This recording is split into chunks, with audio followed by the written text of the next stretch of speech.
आज हम लोकतंत्रात्मक राजनीति समाज विज्ञान के अंतर्गत जो संघवाद दूसरा चैप्टर है समाज विज्ञान में, उसका अध्ययन करेंगे। सबसे पहले संघात्मक व्यवस्था किसे कहते हैं। संघीय व्यवस्था पिका या संघात्मक व्यवस्था पिका में केंद्र और राज्यों के बीच में शक्तियों का विभाजन होता है। यानी कि संघीय शासन व्यवस्था में दोहरी शासन व्यवस्था का प्रचलन होता है, जिसमें एक केंद्र और दूसरा राज्य, दोनों में शक्तियों का विभाजन होता है। जबकि जो एकात्मक शासन व्यवस्था है उसमें संपूर्ण शक्तियां केंद्र के अधीन होती हैं। प्रांतों की शासन व्यवस्था केंद्र के अधीन होती हैं। संघात्मक व्यवस्था में शक्तियां केंद्र और राज्यों में हमने पहले कहा विभाजित होती हैं। जैसे हम उदाहरण दे सकते हैं अमेरिका, बेल्जियम और भारत। यहाँ पे संघात्मक व्यवस्था का यहाँ पर उदाहरण हम दे सकते हैं।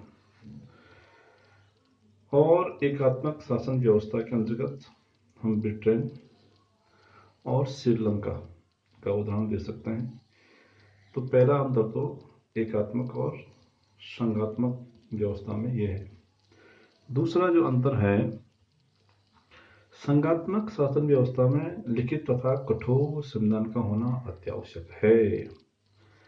जैसे कि अमेरिका और भारत में लिखित संविधान है, जबकि एकात्मक शासन के लिए यह अनिवार्य शर्त नहीं है।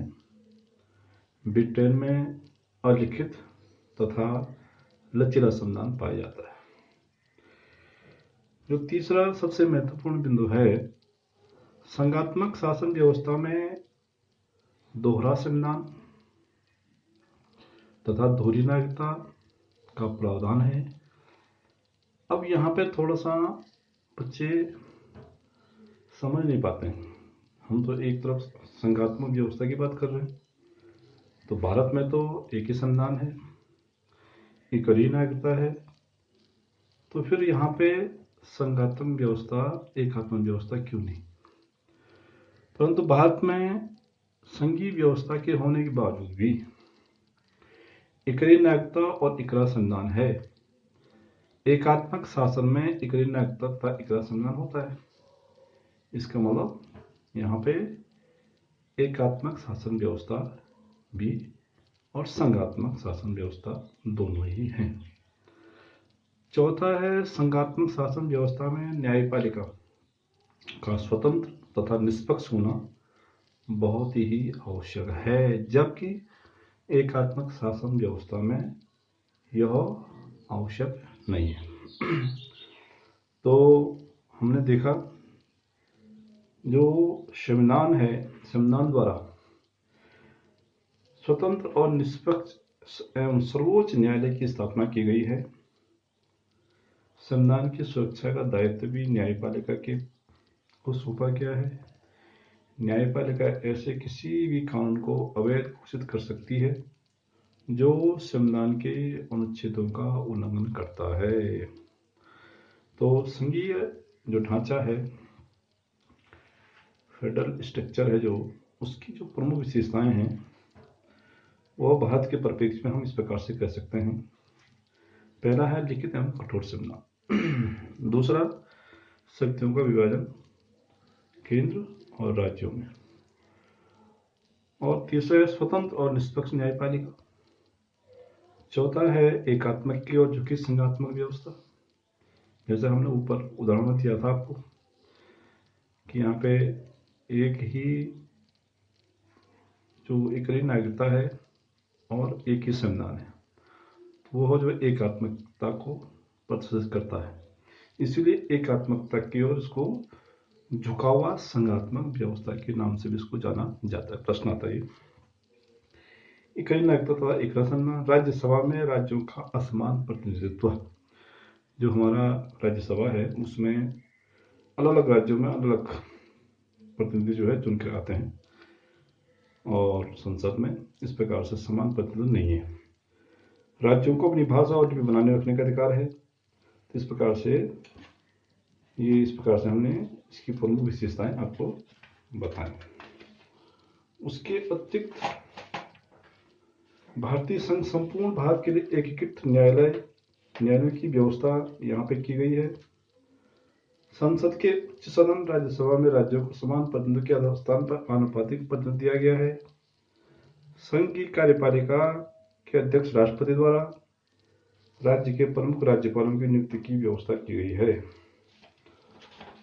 और भारत में संघ तथा राज्यों का एक ही संविधान है। अमेरिका की तरह इकाई राज्यों को अपने अपने संविधान बनाने का अधिकार यहाँ पे नहीं है। इसका मतलब अमेरिका में पूरी तरह से संघात्मक व्यवस्था है। उसके बाद हम चलते हैं, जो हमारा जो संविधान है उसमें विधि या कानून निर्माण से संबंधित जो विषय हैं उसकी 3 सूचियां हैं। इन सूचियों को बनाने का उद्देश्य केंद्र और राज्यों की सरकारों के मध्य विधि निर्माण संबंधी अधिकार क्षेत्रों का विभक्त करना है। ये सूचियां क्या क्या हैं? सबसे पहले हम चलते हैं संघ सूची, संघीय सूची भी कहते हैं उसको। दूसरा है राज्य सूची। तीसरा है समवर्ती सूची। एक अन्य है, उसका नाम है अवशिष्ट शक्तियां। संघीय सूची में कानून बनाने का अधिकार केंद्र सरकार के पास है।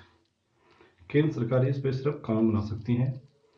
उसमें 97 विषय हैं, और उन विषयों में जैसे रक्षा है, वैदेशिक मामले हैं, विदेशी मामले, युद्ध व संधि है, बैंकिंग आदि।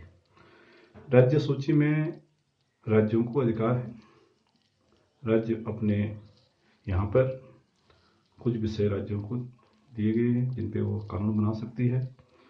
उसमें 66 विषय हैं, परंतु 42वें संविधान संशोधन के अंतर्गत के द्वारा इस सूची में 62 विषय रह गए हैं, और इसमें कानून बनाने का काम राज्यों को दिया गया है, और राज्य सरकार इस पर कानून बनाती है। जैसे पुलिस है, न्याय है, कृषि है, स्थानीय स्वशासन है आदि। तीसरा, कुछ विषय ऐसे हैं जिन पे राज्य और केंद्र दोनों कानून बना सकते हैं। ऐसे 47 विषय हैं, परंतु अब इस सूची में 52 विषय हो गए हैं। इन विषयों पर दोनों सरकारें कानून बना सकती हैं। समान अधिकार है दोनों को कानून बनाने का।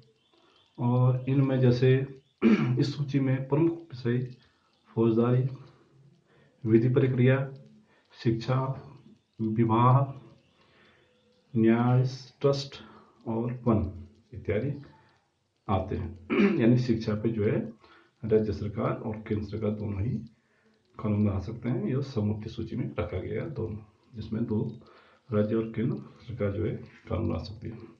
चौथी, अवशिष्ट शक्तियां भी है। अवशिष्ट शक्तियां क्या है?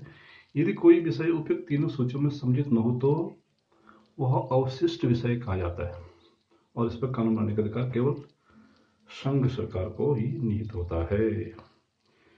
इसमें ध्यान देने योग्य बात है, 42वें संविधान संशोधन अधिनियम 1976 के द्वारा राज्य सूची के 4 विषय शिक्षा, वन, वन्य जीव जंतु और पक्षियों का रक्षण तथा नापतोल समवर्ती सूची में सम्मिलित कर दिए गए, और समवर्ती सूची में एक नया विषय जनसंख्या नियंत्रण और परिवार नियोजन जोड़ा गया।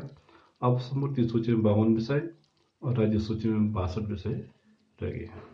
तो इसी के साथ बहुत बहुत धन्यवाद।